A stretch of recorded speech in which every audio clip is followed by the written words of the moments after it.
할렐루야. 벌써 9월 마지막 주가 되었습니다. 가을이 깊어가고 있습니다. 하나님의 은혜가 여러분들 함께 하시기를 바랍니다.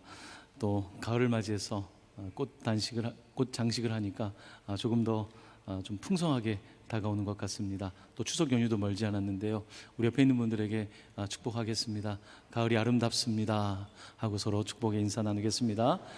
가을이 아름답습니다. 가을이 참 아름답습니다.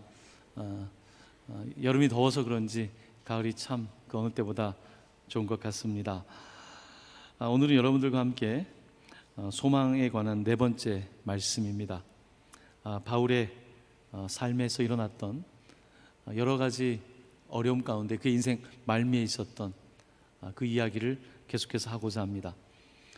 지난주 말씀을 통해서 여러분들은 바울이 예루살렘에서 가이사랴로, 또 가이사랴에서 로마로 가는 길에 항해를 했는데 그 항해가 평탄치 않았고, 특별히 2주 동안 14일 동안은 큰 풍랑이 와서 그들이 죽을 뻔한 그런 상황 속에서 하나님께서 바울에게 나타나셔서 너는 로마에 가서 가이사 앞에 서야 될 것이고, 너와 함께하고 있는 이 276명의 사람들을 모두 너의 손에 맡긴다고 말씀하셨습니다. 그 말씀대로 이루어졌고, 바울과 일행은 그 이탈리아 남단에 있는 멜리데라고 하는 섬에 도착하게 되었습니다. 이곳에서 이제 겨울을 지내야 되는데요. 그곳에 있는 원주민들이겠죠. 그들이 이제 이들을 맞이해 주게 되는데 한 가지 사건이 벌어지게 됩니다. 모닥불을 피워놓고 있는데 그만 독사가 바울을 물게 된 겁니다. 사람들은 모두 충격에 빠졌습니다. 그 당시에 사람들은 아무래도 미신적인 사고를 하던 때였기 때문에 바울 저 사람은 진짜 중범죄자인가 보다, 가뜩이나 죄수들이 같이 가고 있었지 않았습니까? 얼마나 죄를 지었으면 독사에게 물렸을까, 이런 생각을 하게 된 겁니다. 그래서 그가 죽거나 상당히 심각한 질병에 빠질 거라고 예상을 했는데 아무렇지 않은 겁니다. 오히려 반전인 거죠. 독사에 물렸는데 아무런 일이 일어나지 않자 사람들은 생각을 바꾸어서 바울은 신이 나타났나 보다, 신의 현현인가 보다 라고 생각을 하게 된 겁니다. 이렇게 되면서 갑자기 그 섬에서 그 바울이 주목을 받게 되고, 바울을 통해서 이제 바울이 하는 말에 힘이 실리기 시작한 것입니다. 뿐만 아니라 그 멜리데 섬의 가장 높은 캡틴이겠죠, 보블리오라고 하는 사람이 있었는데 그의 아버지가 중병에 걸리게 되었습니다. 이때 바울이 그를 위해서 예수의 이름으로 기도하고 나서 이 분이 병이 낫게 됩니다. 이런 일이 이 섬에서 벌어지면서 이 섬에 복음이 전파되는 놀라운 일이 벌어지게 되었습니다. 이렇게 로마로 가는 그 길에서 하나님께서는 276명의 항해하는 사람들을 그에게 주셨고, 또한 멜리데 섬에 본인들이 생각해서 간 곳이 아닙니다만 그곳에 도착했을 때 하나님께서는 다양한 사건들을 통해서 복음의 문을 열어주셨습니다. 이처럼 성경이 우리에게 증언하고자 하는 것은 하나님을 믿고 예수의 복음으로 살고 있는 바울은 어디에 가든지 고난 속에서도 복음이 전파되었고, 독사에게 물려도 복음이 전파되었고, 이런 일 저런 일들이 일어나고 있지만 그 상황들이 문제가 아니라 예수 그리스도의 복음은 담대하게 거침없이 계속해서 진행되고 있다는 것을 강조하고 있는 것입니다. 사랑하는 성도 여러분, 우리는 바울의 여정을 통해서 우리의 삶도 돌아볼 수가 있는 것입니다. 항해를 하다가 풍랑을 만나고 독사에 물리고 우리가 생각하지 못했던 장소에서 우리가 시간을 보낼 수 있지만 그곳이 그냥 평범하게 우연히 주어진 곳이 아니라 하나님의 계획 속에서 하나님의 일을 하시고자 한다는 것입니다. 바로 바울의 일정은 우리의 인생의 여정을 돌아보게 하는 것입니다. 이렇게 바울이 이제 멜리데 섬에서 약 3개월 정도 겨울을 지나고 이제 로마로 가게 됩니다. 이제 몇 곳의 항구를 거치면서 그리스도인들 그분들과 인사를 하고 결국은 로마로 가게 되는데요. 로마에는 그에게 어떤 일이 기다리고 있었던 걸까요? 그는 이제 감옥에 가야 되는 상황인데 로마에서의 바울의 삶은 어떨까요? 약 2년 동안 그가 감옥에 있었던 것으로 추측이 되는데요. 그 당시의 모습을 성경은 이렇게 기록하고 있습니다. 28장 16절, 사도행전 28장 16절입니다. 우리 한번 같이 말씀을 읽어보겠습니다. 우리가 로마에 들어가니 바울에게는 자기를 지키는 한 군인과 함께 따로 있게 허락하더라. 바울이 우리가 생각하는 어떤 쇠창살이 있는 감옥에 간 것이 아니라 하우스 어레스트라고 합니다. 그러니까 어떤 집의 가정에 구류 상태로 있는 겁니다. 그래서 한 군인이 이제 8시간씩 교대 근무로 24시간을 바울과 함께 보내게 되는 겁니다.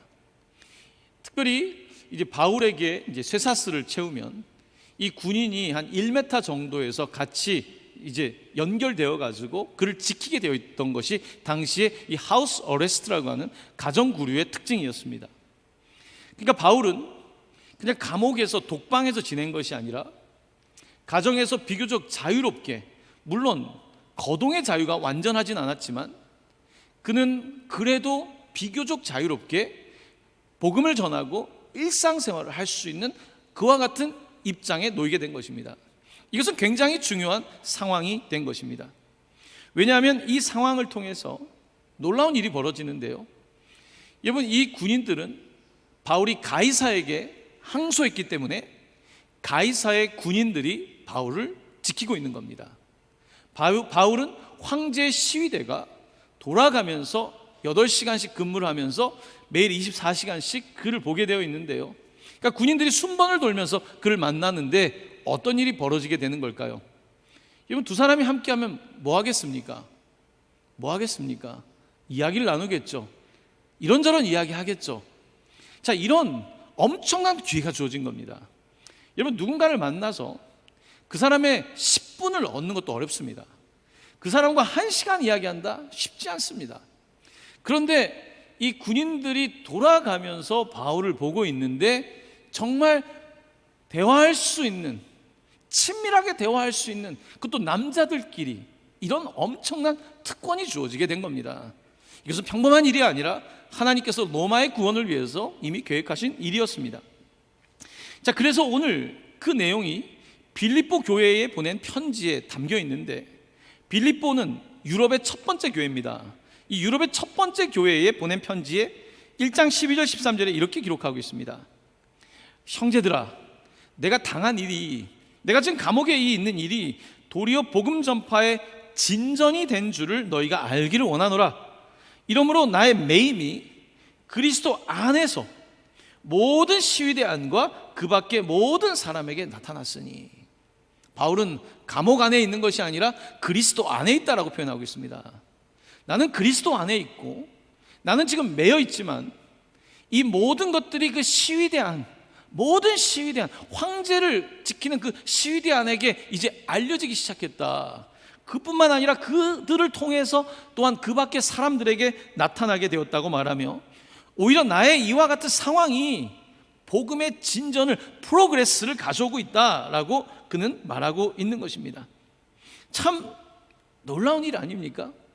감옥에 가면 우리는 더 끝났다고 생각할 텐데, 감옥에 가면 이제는 미래가 없다라고 생각할 텐데, 하나님께서는 오히려 바울에게 이 감옥을 통해서 로마의 황제의 시위대를 전도할 수 있는 엄청난 기회를 주시게 된 것입니다.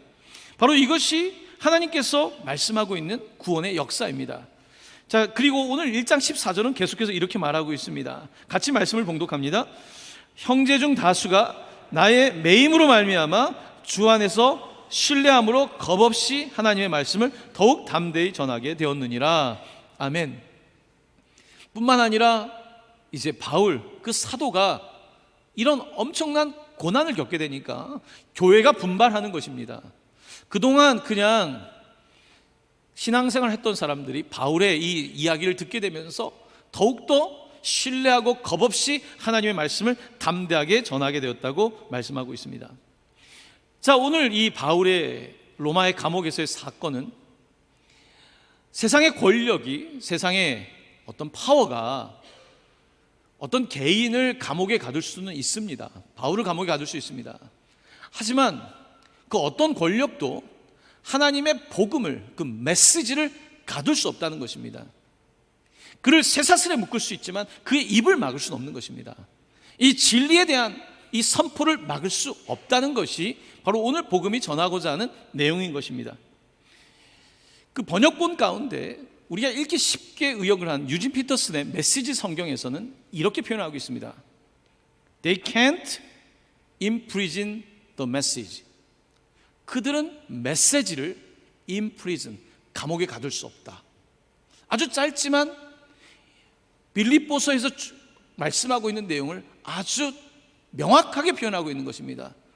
누구도 메시지를 감옥에 가둘 수는 없다. 그들이 바울을 감옥에 가두었고 또 베드로를 옥에 가두고 많은 사도들을 옥에 가두지만 누구도 그 메시지를 감옥에 가둘 수 없다. 누구도 복음을 감옥에 가둘 수 없다라고 놀랍게 오늘 이것을 의역하여 우리에게 전하고 있는 것입니다. 사랑하는 성도 여러분, 우리의 상황이 어떻더라도 복음은 멈추지 않습니다. 살아있는 복음을 가둘 수는 없는 것입니다. 오늘 우리는 신앙의 자유, 종교의 자유를 가지고 있지만 많은 나라의 이슬람 국가나 여러 나라에서 사람들은 그들을 옥에 가두고 위협하지만 감옥에 가둘 수는 있지만 누구도 They can't imprison, 누구도 그 메시지를 감옥에 가둬둘 수는 없다는 것입니다. 놀랍게도 오늘 이 사도행전의 마지막 이야기와 빌립보서는 그 로마의 감옥에서 쓴 이야기이기 때문에 이것을 함께 바라볼 때에 이것의 의미가 더욱더 확장되게 되는데요, 놀라운 것은 오늘 바울의 증언처럼 감옥은 감옥이 아니었던 것입니다. 감옥은 오히려 복음을 전할 수 있는 가장 좋은 위치에 있었던 것입니다. 다른 표현을 말한다면 감옥은 복음을 위한 플랫폼이 된 것입니다. 플랫폼, 복음을 위한 플랫폼이 되었다. 요즘 플랫폼이라는 단어를 우리가 많이 사용하는데요, 우리가 여러분들 KTX를 타러 가시면 플랫폼에 가서 기차를 기다리지 않습니까? 전철을 탈 때도 플랫폼에 가서 기차를 기다리는 거예요. 이 플랫폼이라고 하는 것은, 플랫이라고 하는 것은 평평하다는 뜻이고요, 폼은 어떤 모양을 말하는 것입니다. 플랫폼이라고 하는 것은 평평한 모양을 말하는 거예요. 자, 그런데 이 평평한 모양이라는 플랫폼이라고 하는 것은 그냥 일반적인 평지가 아니라 다른 것보다 좀 높은 곳에 평평한 위치에 있는 것을 플랫폼이라고 말합니다. 그러니까 여러분들이 플랫폼에 올라가서 그곳에서 기차를 타는 거예요. 이 플랫폼이라고 하는 것은 특별히 어떤 일을 할 때에 그 일을 할 수 있는 그 위치를 말하고 있는 것입니다. 감옥은 물론 바울이 그 당시에 가정에 있었지만 지하가 아닙니다. 지금 이 감옥은 평범한 평지가 아닙니다. 오히려 플랫폼으로서 감옥은 복음을 전하기 위해 아주 좋은 위치에 있었던 것입니다. 상상을 하지 못하는 거죠. 이게 플랫폼이 되어줌으로 말미암아 로마에서의 복음은 이제 삽시간에 로마를 중심으로 해서 가이사의 사람을 중심으로 해서 이제 전 유럽으로 퍼져가게 됩니다. 이것은 누구도 상상하지 못한 하나님의 계획이었던 것입니다. 이게 어떻게 사람이 생각하겠습니까? 감옥에 넣으면 끝난다고 생각했는데 오히려 이것이 촉발제가 되고 횃불이 되어서 놀라운 일을 하게 되는 것입니다. 그렇습니다. 오늘 복음이라고 하는 것은 이렇게 감옥도 우리에게 플랫폼이 될 수 있고요, 또한 여러분들이 지금 어려운 일을 겪을 때 그것도 플랫폼이 될 수 있고요, 여러분의 어떠한 비즈니스든 어떤 삶의 상황이든 그것이 모두 우리에게는 복음을 위한 플랫폼이 될 수 있다는 것입니다. 그래서 중요한 것은 내가 어디에 가서 복음을 전하겠다는 것도 중요하죠. 내가 비행기를 타고 내가 차를 타고 어디에 가서 복음을 전하겠다는 것도 중요하지만 어쩌면 더 중요한 것은 하나님께서 오늘 나에게 주신 바로 여기에서 지금, here and now, 여기에서 지금 하나님은 어떤 방식으로 복음을 전하기 원하시는가, 여기에서 지금 here and now가 어떤 플랫폼이 되는가에 대해서 생각하는 것이 무척 중요할 것입니다. 나는 왜 이 자리에 있는 것인가? 왜 하나님은 나에게 이와 같은 직장을 주신 것인가? 왜 하나님은 나에게 이런 사업을 주셨는가? 하나님은 왜 나를 부천에 살게 하셨고 이 서울에 살게 하셨고 하나님은 지금 나에게 여기에서 무엇을 원하시는가? 여기에 대한 플랫폼을 생각할 수 있는 것입니다. 코로나 중에 플랫폼이라는 단어가 굉장히 사람들의 입에 오르내리기 시작했습니다. 특별히 디지털 플랫폼이라는 단어가 많이 사용되기 시작했습니다. 디지털 플랫폼 뭡니까? 우리가 아는 SNS 모두 디지털 플랫폼의 형태입니다. 페이스북, 카카오톡 이런 것들은 굉장히 단순한 생각을 기술을 붙여서 만든 굉장히 거대한 기업들이 된 사업입니다. 사람들끼리는 소통을 좀 쉽게 하고 싶습니다. 전화 방식만이 아니라 다양한 방식으로 서로 소통하고 싶은데 쉽게, 거기에 기술이 가미된 겁니다. 하버드 대학교에 있었던 마크 주커버그가 이것에 대해서 이렇게 하면 되겠네 라고 했던 대학에서 쓰던 것이 이제 전 세계에 퍼져서 페이스북이 된 겁니다. 이게 디지털 플랫폼인 거예요. 평범한 건데 다른 사람보다 다른 생각을 하고 그것을 평평하게 만들고 기술을 입혀서 이것을 사용하는 것입니다. 그뿐만입니까? 아마존, 우리로 따지면 쿠팡 같은 이런 거대 회사들, 사람들은 물건을 사고 파는 것을 늘 하지 않습니까? 이것을 온라인에서 조금 더 쉽게 해보자. 처음에는 책을 파는 걸로 시작됐는데 이제 안 파는 게 없는 거예요. 이런 것들이 플랫폼이 되는 거예요. 점점 확장되고 있는 거죠. 그뿐만입니까? 숙박업은 호텔이나 여관만 한다고 생각했는데 일반인들의 주택을 사업으로 끌어당겨서 에어비앤비라는 사업이 얼마나 커졌습니까? 전 세계 에어비앤비가 이것도 다 디지털 플랫폼인 거예요. 플랫폼의 형태를 만들어 놓고 누구든지 그곳에 와서 필요한 것들을 서로 소통할 수 있게 만든 것입니다. 뿐만 아니죠. 일반적인 사람들의 차를 가지고서 이제 택시처럼 사용할 수 하게 하는 우버나 카카오 택시나 이런 모든 것들은 모두 플랫폼 사업인 거예요. 지금 가장 큰 거대 기업들은 모두 플랫폼 비즈니스입니다. 디지털 플랫폼 비즈니스인 거예요. 이럴 때 우리가 플랫폼이라는 단어를 사용하고 있는 것입니다. 제가 오늘 여러분들에게 디지털 플랫폼을 이야기하려는 것이 아니라 여러분의 삶에서의 인식의 전환이 필요하다는 것입니다. 지금 내가 있는 이곳에서 지금 이 환경이 내가 감옥에 있다라고 생각할 수 있습니다. 나는 지하에 있다. 난 너무 고난을 당하고 있다 라고 생각할 수 있고요. 그냥 나는 평범하다라고 생각할 수 있어요. 난 평범한 인생이니까 그냥 이렇게 평범하게 살 수 있다고 생각할 수 있습니다. 하지만 지금 여기에서의 이 상황이, 여기에서 지금이 하나님이 사용할 수 있는 플랫폼이라고 한다면, 하나님이 쓸 수 있는 어떠한 그런 소통의 자리가 되고 복음 전파의 기회가 된다면, 여러분 그것이야말로 우리가 생각할 수 있는 복음을 위한 발상의 전환 아니겠습니까? 오늘 우리에게 발상의 전환이 필요한 거예요.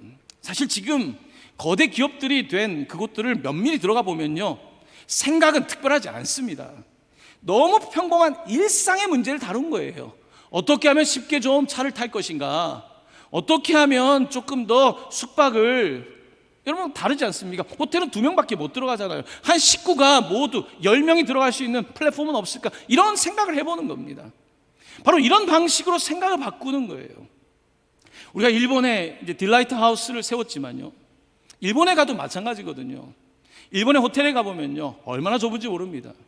2인실 10만 원 주고 들어가도요, 정말 목욕할 때도 좁고요, 나와서도 좁습니다. 또 일본 사람들은 시끄럽게 떠들질 않아요. 우린 떠들어야 되거든요.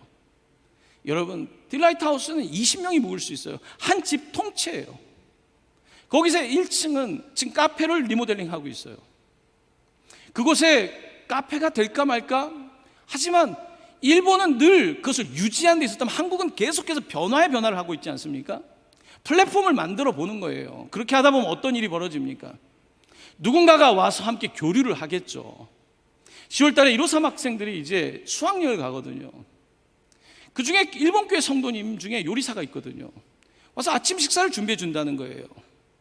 여러분, 가만히 있으면 교류가 되지 않죠. 이것이 만들어지고 함께 고민하고 기도하다 보면 교류가 되는 거예요.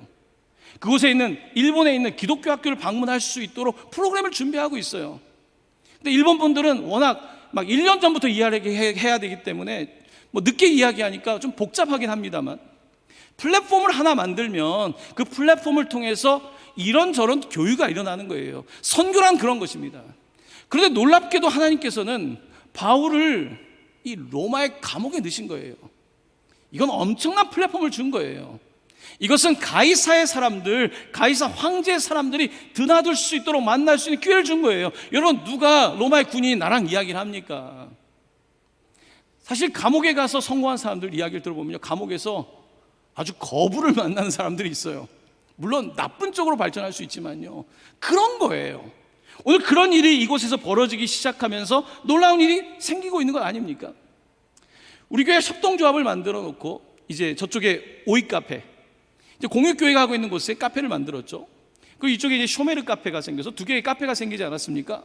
이제 세 번째, 네 번째가 생기길 바라는 마음인데요, 어제 오이 카페에서 유한대학교 153 학교가 있는 곳에서 어떤 행사가 있었냐면요, 그곳에 일하시는 집사님과 이제 공유교회 목사님들이 그 옆에 아이를 혼자 키우는 싱글맘들이 있는 그 공간이 있습니다. 함께 그들이 살고 있어요. 그래서 이 아이들에게 부모님과 함께 송편 만들기를 한 거예요. 우린 떡카페니까. 그래서 그들에게 떡을 같이 만들고 아이들과, 그리고 공유교회에 있는 목사님들이 함께 와서 같이 그걸 한 거예요. 그전에는요, 서로 만날 일이 없었어요. 저 교회가 우리 교회랑 만날 일이 없었고요, 거기에 있는 사회복지시설과 우리가 만날 일이 없었어요. 하지만 카페라고 하는 플랫폼을 만드니까 이 카페를 통해서 사람들이 만나게 되고 전도가 되는 거예요. 그곳에 있는 분들이 지금 우리 교회에 와서 예배를 드리기 시작한단 말입니다. 플랫폼을 만든 거예요. 이것을 기회로 보는 거예요. 쇼메르 카페에 지금 농인 두 분이 지금 저희들이 함께 일을 하고 있습니다. 우리 교회 성도님들과 농인들이, 여러분 수화가 안 되는데 일단 농인을 만나면 그냥 피하게 되죠. 왜냐하면 어색하니까요. 하지만 함께 일하는 직원들이 서로 수화로 소통을 막 하기 시작하더라고요. 어떤 겁니까? 플랫폼을 만든 거예요. 플랫폼을 만들어서 교류를 하게 하는 거예요. 여러분, 머리가 좋은 지금 돈을 버는 사람들은 플랫폼을 만든 사람들인 거예요. 바울은 굉장히 뛰어난 영적인 대가예요. 그럼 복음을 전하기 위해서 감옥을 플랫폼으로 사용할 줄 아는, 이거는 일반적인 사람들의 생각을 뛰어넘는 생각을 하고 있는 거예요. 그것은 그의 생각이 아니라 하나님 성령께서 주신 생각일 겁니다. 그렇습니다. 오늘 우리는 계속해서 복음이라고 하는 것은 일상 속에서 될 수 있는 거예요. 이번에 네팔에 21명이 이제 학교를 설립하고 나서 이제 구경을 못 하셨는데 가게 됩니다. 저에게는 이런 마음이 있었어요. 성도님들 중에 가족끼리 아니면 중요한 기념일이나 이럴 때 여러 가지 여행도 있겠지만 좀 의미 있는 여행을 할 수 있으면 좋겠다 생각을 했습니다. 이번에 가는 분들 중에요, 20년 동안 결혼하고 한 번도 가족이 해외를 가보지 못한 가정이 같이 가기도 하고요, 어떤 가정은 자녀를 4명을 낳고 키웠는데 남편이 이번 휴가 때는 내가 다 볼 테니까 그 20년 동안 4명의 자녀를 키운 어머니를 보내주는 거예요. 그러니까 저마다 다른 이야기가 있는 거예요. 그냥 여행을 가는 게 아닙니다. 헌옷을 다 준비해서 포장을 했어요. 작은 선물들을 가지고 가겠죠. 학교에 가서 아이들에게 나누고 주고, 여행을 가는 중에 그 산 위에 교회가 있어요. 그것을 일부러 찾아서 방문할 거예요. 같이 예배를 드리고 선물을 나누고, 또한 길 위에서, 여러분 이것이 여행이 그냥 여행이 아닌 거예요. 여행이 플랫폼이 되는 거예요. 여행이 선교가 되는 거예요. 이것은 그렇게 복음을 전하겠다고 생각하는 사람에게는 모든 것들이 플랫폼인 거예요. 지하가 아닌 거예요. 평지가 아닌 거예요. 도다 있는 거예요. 그게 보이는 거예요.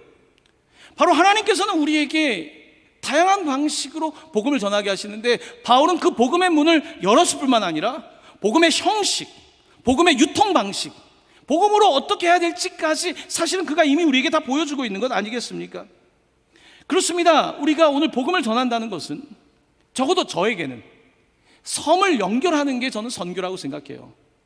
섬. 여러분, 인천공항에 비행기를 타러 갈 때 인천대교를 주로 타고 가지 않습니까? 영종도, 용유도, 무의도. 제가 고등학교 다닐 때 우리 반 친구 중에 용유도에서 온 애들이 있었거든요. 그 친구들은 배 타고 왔거든요. 지금은 배 타고 용유도 가지 않습니다. 무의도 가지 않습니다. 다리를 놓은 거예요. 섬에다 다리를 놓은 거예요. 많은 사람들에게 섬은 섬인 거예요. 섬에 다리를 놓는 것이 선교거든요. 요즘 우리 시대에 얼마나 많은 사람들이 섬처럼 살고 있습니까? 얼마나 많은 청년들이 섬처럼 아무도 없는 곳에서 살고 있습니까?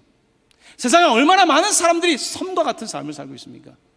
그들에게 복음을 전한다는 것은요, 그들에게 말을 거는 것이고요, 그들에게 다가가는 것이고요, 그렇게 하는 이유는 내가 시간이 남아서가 아니라 내가 그런 성격이어서가 아니라 내가 그들에게 예수 그리스도의 사랑이 있기 때문에, 빚진 마음이 있기 때문에, 그리고 그 사람이 복음을 듣고 살았으면 좋겠다는 마음이 있기 때문에 그렇게 하는 거예요. 그래서 섬과 섬을 연결하는 것이에요. 바로 그것이 선교인 것입니다. 하나님이 이사야를 통해서 섬들아 들으라 말씀하지 않습니까? 섬들을 향해서, 흩어진 열방과 민족들을 향해서 하나님께서는 우리에게 이렇게 선교할 수 있는 기회를 주셨고요. 그것은 우리가 여기에서 할 수 있는 거예요. 국내에서도 할 수 있고, 동네에서도 할 수 있고, 비행기를 타고 멀리 가서도 할 수 있고, 그것은 문제가 되는 것이 아닙니다. 그렇습니다. 오늘 본문 말씀에서 이렇게 바울은 감옥에서 이제 편지를 쓰고 있습니다. 그는 지금 쇠사슬에 묶여 있지만요, 그의 입은 열려 있고요, 그의 손은 어떤 것든지 쓸 수 있는 것입니다. 그는 이곳에서 옥중서신을 쓰게 됩니다. 에베소서, 빌립보, 골로새, 그리고 빌레몬서까지 4권의 이것을 이 2년 동안 쓰게 됩니다. 자, 그가 오늘 편지를 보낸 빌립보는 어떤 곳이었는가? 바울은 그가 2차 전도 여행 때 이 터키 주변, 이 소아시아만 전도하려고 했었어요. 그는 계속 거기서 전도를 하는데 성령께서 자꾸 막는 거예요. 자꾸 하나님께서 막으시고 계속 방향을 딴 데로 이끄시는데, 하나님께서 그에게 결국은 환상을 주시죠. 마케도니아 사람의 환상. 이리 와서 우리를 도와달라고. 그때 바울은 깨닫습니다. 우리가 생각했던 소아시아 터키 지역이 아니라 하나님은 유럽의 문을 여시려고 하는 거구나. 그 환상을 보고 바울이 넘어갑니다. 그래서 만난 사람이 루디아였어요. 루디아. 우리 교회에서 북한 자매님들을 위해서 루디아의 집을 만들었어요. 루디아의 집. 탈북한 여성들이 마음 둘 곳이 없을 때 그곳에 가서 하루 우리 전도사님과 같이 자고, 같이 밥도 먹고, 말 못할 이야기도 하고. 루디아의 집. 바로 그 빌립보의 루디아의 집이 생겨난 거예요. 그들이 기도하다가 복음을 듣게 됐어요. 이게 첫 번째 여성들이 크리스천들이 되었고요. 빌립보에서 놀라운 일이 있습니다. 바울이 복음을 전하다가 귀신 들린 아이에게서 귀신을 내쫓았어요. 얼마나 귀한 일입니까? 근데 이 종교 사업을 하는 사람이 이 여자아이를 데리고서 돈을 벌고 있었거든요. 귀신이 나가고 제정신이 되니까 이제 안 되는 거예요. 이 주인의 입장에서는 이제 경제가 망한 거예요. 귀신만 그거 했겠습니까? 성매매도 시켰겠죠. 이렇게 돈을 벌던 사람이 이걸 다 잃어버린 거예요. 이런 상황이 돼버리니까 이제 바울을 모함하고 이제 그를 감옥에 넣게 됩니다. 바울과 실라는 그곳 감옥에 있으면서 그 한밤중에 찬송과 기도를 하나님께 올려드리죠. 그때 갑자기 지진이 일어나게 되고 옥문이 열리게 됩니다. 옥문이 열리게 되었을 때에 그때 간수가 자고 있었어요. 여러분도 일할 때 잘 졸지 않습니까? 자고 있었어요. 자다가 깼더니 지진이 일어난 거예요. 죄수를 놓치면 내가 죽는 거예요. 지난주 바울의 이야기에서 이제 죄수들이 해변 가까이 오니까 도망치려고 하니까 다 죽이려고 하지 않습니까? 같은 거예요. 이때 간수는 자결을 하려고 해요. 나는 끝났구나. 그때 바울과 실라가 우리 여기 있다고, 도망가지 않았다고. 그때 그 간수는 충격을 받습니다. 감옥이 활짝 열려 있는데 도망치지 않는 이 사람들, 이런 사람을 본 적도 없고 볼 수도 없죠. 그때 드디어 복음을 듣습니다. 주 예수를 믿으라, 그리하면 너와 내 집이 구원을 받는다는 그 메시지를 듣고 나서 간수는 그 자리에서 무릎을 꿇고 예수님을 나의 주님을 모시고요, 간수의 집안에 있던 모든 식솔들이 같이 그날 복음을 듣고 세례를 받습니다. 빌립보 교회의 첫 번째 남자는 바로 간수였습니다. 바로 감옥에서 엄청난 사건이 벌어졌어요. 빌립보에 있는 성도들은 바울의 이야기를 듣습니다. 바울이 죽을 뻔하면서 항해를 했으며, 근데 놀랍게도 그곳에 백부장과 사람들이 이제 예수님을 믿기 시작했으며, 바울이 감옥에 있지만 감옥에서 놀라운 일이 일어나고 있다는 거예요. 그들에겐 이상한 이야기가 아니에요. 이미 빌립보에서 있었던 이야기이기 때문에 그 이야기를 듣고 나서 그들의 가슴은 뛰기 시작합니다. 하나님께서는 우리 바울 목사님에게, 바로 사도 바울에게 은혜를 주셔서 정말로 감옥에 가도 복음을 전하시는구나. 우리 빌립보에서와 똑같은 일이 그곳에 벌어지고 있고, 심지어 더 큰 일이 벌어지고 있구나. 빌립보는 변방이라면 로마의 중앙에서 이런 일이 일어나고 있구나. 그들은 그 사실을 듣고 나서 충격을 받습니다. 얼마나 감사했겠습니까? 얼마나 고마웠겠습니까? 자, 그러는 중에 그들은 그냥 감동만 하면 안 되지 않습니까? 그럼 어떻게 우리가 바울을 도울까? 어떻게 복음 사역을 도울까? 그들은 기도하면서 결정을 하게 됩니다. 우리가 물질을 모아서 바울을 돕자. 유럽의 첫 번째 교회를 세워줬던 바울 선교사를 위해서 그들이 헌신을 결정합니다. 그들이 연보를 모으게 됩니다. 또한 그뿐만이 아닙니다. 바울이 감옥에서 그 나이가 들어서 얼마나 힘들겠습니까? 가장 신실한 종을 보내자. 에바브로디데라고 하는 사람을 결정합니다. 에바브로디데를 보내면서 단지 물질만 주는 것이 아니라 가서 섬기라고. 그가 가서 청소도 하고 빨래도 하고 밥도 하고 그런 섬기는 종을 보내게 됩니다. 성경에서는 사자를 보냈다고 되어 있습니다. 사자, 메신저를 보냈다고 되어 있습니다. 근데 빌립보서의 놀라운 점은요, 이 에바브로디데를 사자라고 보냈는데 원어에는 이 사자란 말을 에포슬, 사도란 말과 동일한 단어를 쓰고 있습니다. 원래 사도라고 하는 것이 보내심을 받은 메신저라는 뜻이거든요. 하나님이 세운 메신저 중에, 사도 중에는 12사도가 있고요, 바울과 같은 사도가 있지만 오늘 바울은 에바브로디도를 그런 말씀을 전하는 사도라고 부르는 것이 아니라 에바브로디데는 진짜 메신저다. 그는 정말 복음을 전하는 자다.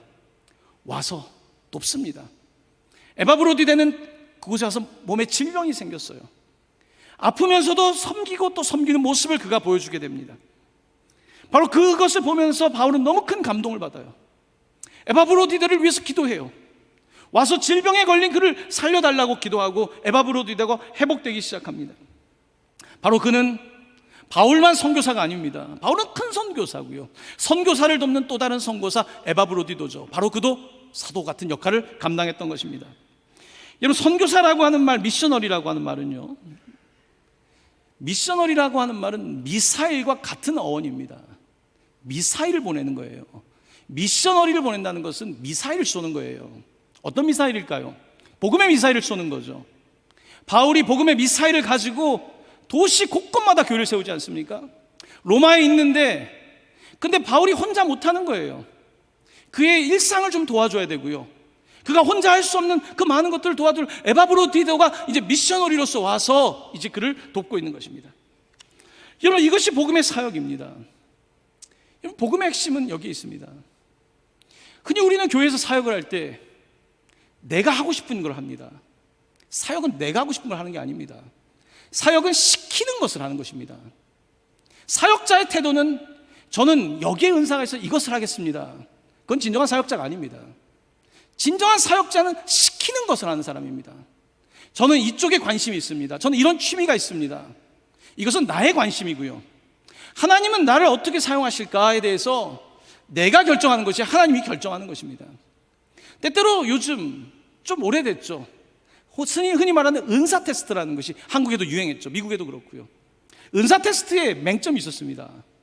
은사 테스트를 하게 되면 마치 자기 성격 검사하고 나면 어떤 문제가 발생합니까? 저는 성격이 원래 그래요. 요즘 성격 검사 MBTI 많이 하지 않습니까? 아이들도 다 하지 않습니까? 전 성격이 그래서 그래요. 여러분, 이것이 어떻게 보면 성격에 대한 이해를 주지만 또 한편으로는요, 나는 성격이 그래서 그래요. 그게 과연 정당한 말일까요? 은사 테스트를 하고 났는데 저는 이쪽에 은사가 있어요. 그건 내가 생각한 거거든요. 하나님은 다를 수 있거든요. 내가 생각하기에는 내가 막 그냥 여기저기 다니면서 해야 될 것 같지만 하나님은 바울을 감옥에 넣으시거든요. 근데 가장 폭발적으로 복음의 역사가 나타난 것은 바로 로마의 감옥이었던 거거든요. 빌립보 교회가 생겨났던 것은 빌립보 감옥에 있을 때였거든요. 바로 이것이 복음인 것입니다. 복음은 내가 정하는 것이 아닙니다. 복음은 하나님의 계획 가운데 우리가 그것을 들으려고 하고 거기에 순종할 때 나타나는 것입니다. 왜 복음의 역사가 나타나지 않습니까? 내가 하고 있기 때문일 것입니다.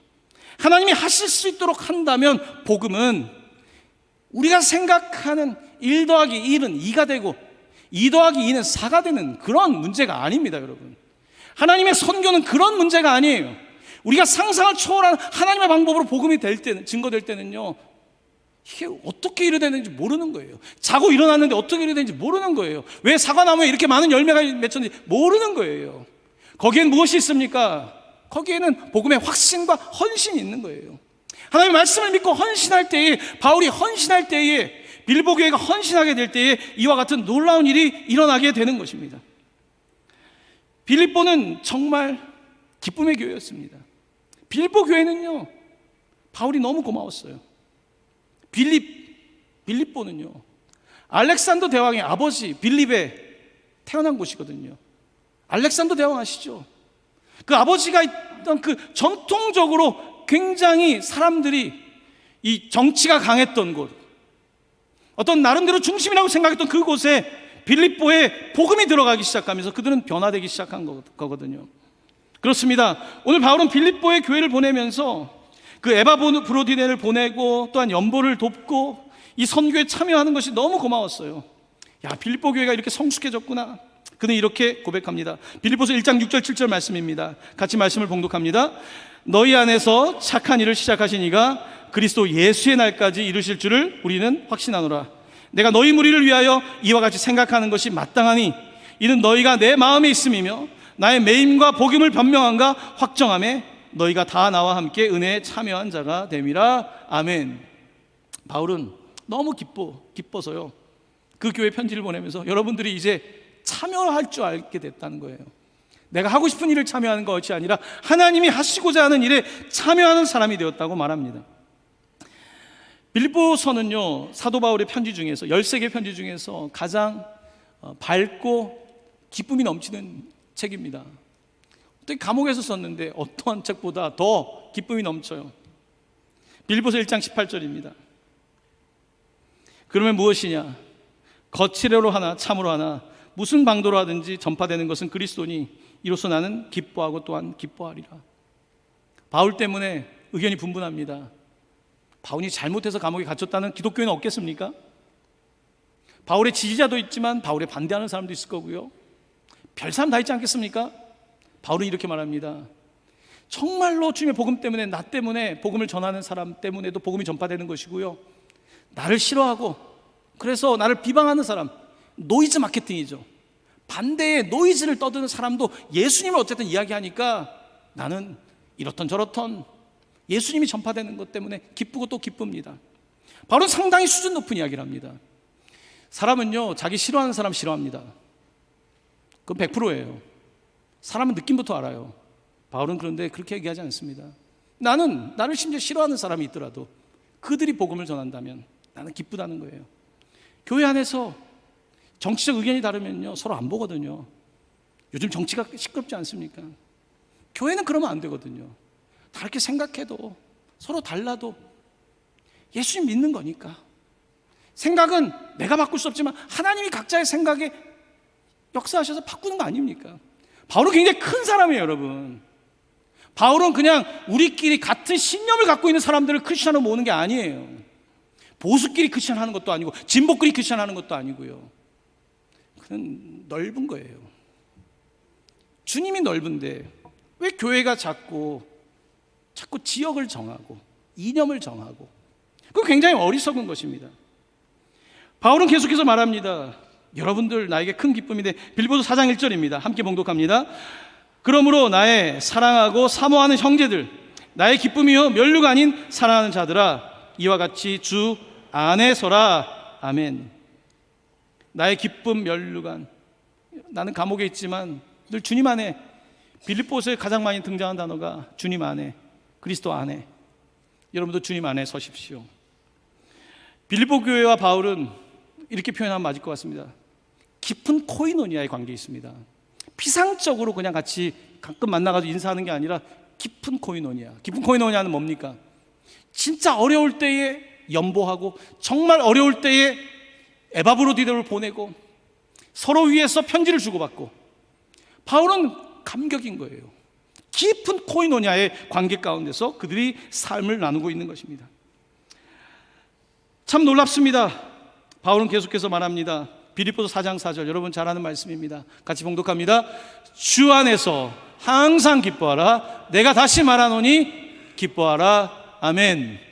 제가 여러분께 말씀을 다시 한번 읽습니다. 주 안에서 항상 기뻐하라. 내가 다시 말하노니 기뻐하라. 아멘. 그 이유는 감옥에 있어도 감옥 밖에 있어도 복음이 전파되기 때문에, 하나님은 감옥 안이나 감옥 바깥이나 하나님이시기 때문에, 바로 그것 때문에 그는 지금 기뻐하고 있는 것입니다. 그는 지금 감옥 안에 있는 것이 아니라 주님 안에 있고, 빌립보 교회 교인들도 당시 네로 황제 때였기 때문에 만만치 않았습니다. 하지만 그들은 주님 안에서 기뻐하고 있는 것입니다. 사랑하는 성도 여러분, 누가 이런 전도 계획을 세울 수 있겠습니까? 누가 이런 전략을 짜겠습니까? 때로는 우리가 머리를 싸매고 전략도 짜고 계획도 세우지만요, 하지 말라는 게 아닙니다. 우리의 전략과 계획은 딱 우리의 수준입니다. 하나님의 전략과 계획은요, 늘 우리의 뒤통수를 칠 정도로 하나님이 이런 뜻이 있으셨구나, 이게 믿음인 것입니다. 하나님은 그렇게 일하시는 것입니다. 그렇습니다. 오늘 바울은 이제 마지막으로 갑니다. 설교 마지막으로 갑니다. 4장 21절 22절입니다. 우리 같이 말씀 읽겠습니다. 그리스도 예수 안에 있는 성도에게 각각 문안하라. 나와 함께 있는 형제들이 너희에게 문안하고 모든 성도들이 너희에게 문안하되 특히 가이사의 집 사람들 중 몇이니라. 아멘. 이제 성도들 가운데 가이사의 집 사람들 몇 사람이 벌써 성도가 된 겁니다. 황제의 하수인들이 벌써 성도가 된 것입니다. 여러분, 황제의 집에 있던 사람들이 뭘 느꼈겠습니까? 네로 황제 보지 않았겠습니까? 밖에서는요, 황제님이니까 신격화시키지 않습니까? 군인들은 보면서 뭘 느꼈겠습니까? 죄송합니다, 저 새끼도 황제야? 이런 생각 안 했겠습니까? 그렇게 생각 안 했겠습니까? 네로의 흥청망청하고 그 괴팍한 성격을 보면서 야, 저것도 황제냐? 생각하지 않았겠습니까?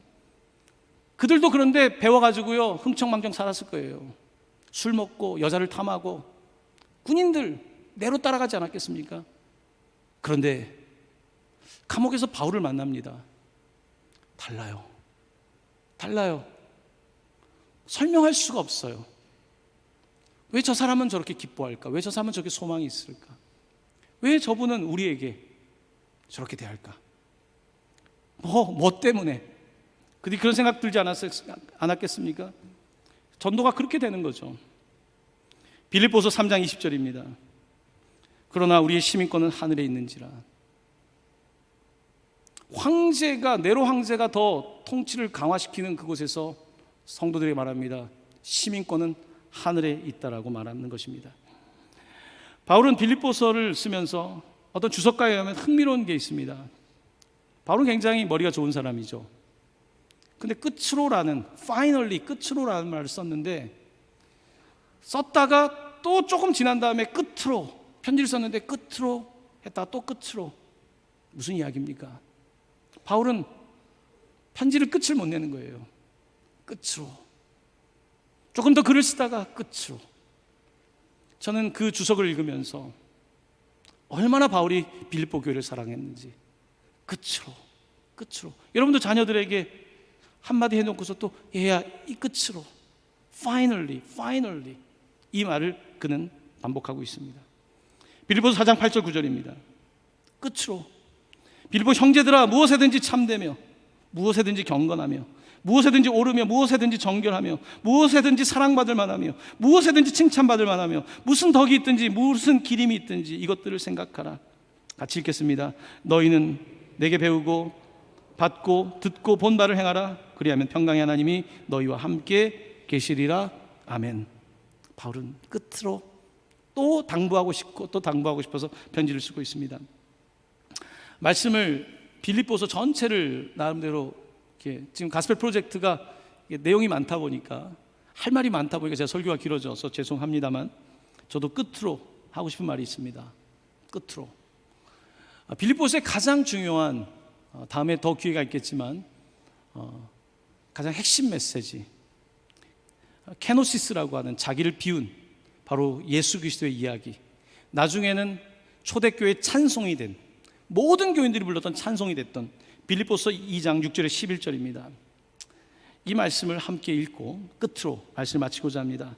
제가 앞부분을 읽고 그 다음부터 같이 읽겠습니다. 너희 안에 이 마음을 품으라. 곧 그리스도 예수의 마음이니. 그 다음부터는 함께 봉독합니다. 그는 근본 하나님의 본체시나 하나님과 동등됨을 취할 것을 여기지 아니하시고 오히려 자기를 비워 종의 형체를 가지사 사람들과 같이 되셨고 사람의 모양으로 나타나사 자기를 낮추시고 죽기까지 복종하셨으니 곧 십자가에 죽으심이라. 이러므로 하나님이 그를 지극히 높여 모든 이름 위에 뛰어난 이름을 주사 하늘에 있는 자들과 땅에 있는 자들과 땅 아래에 있는 자들로 모든 무릎을 예수 이름에 꿇게 하시고 모든 입으로 예수 그리스도를 주라 시인하여 하나님 아버지께 영광을 돌리게 하셨느니라. 아멘. 함께 기도하겠습니다. 하나님 아버지, 하나님은 바울을 로마로 보내며 모든 계획을 가지고 계셨습니다. 로마 감옥이 복음의 플랫폼이 되어 입으로 복음을 전하며 글로써 옥중서신을 기록하고 오늘 이 시대까지 살아있는 복음으로 우리에게 전달되게 하시니 감사를 드립니다. 하나님, 내 상황이 이렇다, 내 성격이 이렇다 라고 말하는 수준에 머문다면 우리는 아직 예수 믿고 거듭난 사람의 삶을 살고 있지 않을 것입니다. 이 시간 기도합니다. 오늘 우리가 다시 한번 복음 앞에 서게 하여 주시고 미셔너리, 멀리 가는 미셔너리가 아니어도 주님께서 미사일을 쏘실 때에 복음을 가지고, 권능을 가지고 나아가 하나님 죽은 사람을 일으키며 병든 자를 일으키며 소망이 꺾인 자에게 소망을 주며 섬 같은 사람들을 연결시키는 주님의 백성들로 살아가게 하여 주시옵소서. 빌립보서의 기쁨의 편지를 함께 나누며 주님께서 세상의 빛 동방교회를 바라보며 기뻐하시는 교회가 되기를 원합니다. 우리 성도들에게 기쁨이 충만하게 하여 주시고 많은 기쁨 가운데 복음 전하는 것, 선교하는 것으로 기뻐하는 살아있는 세상의 빛 동방교회가 되게 하여 주시옵소서. 예수님의 이름으로 기도드립니다. 아멘. 이 시간 함께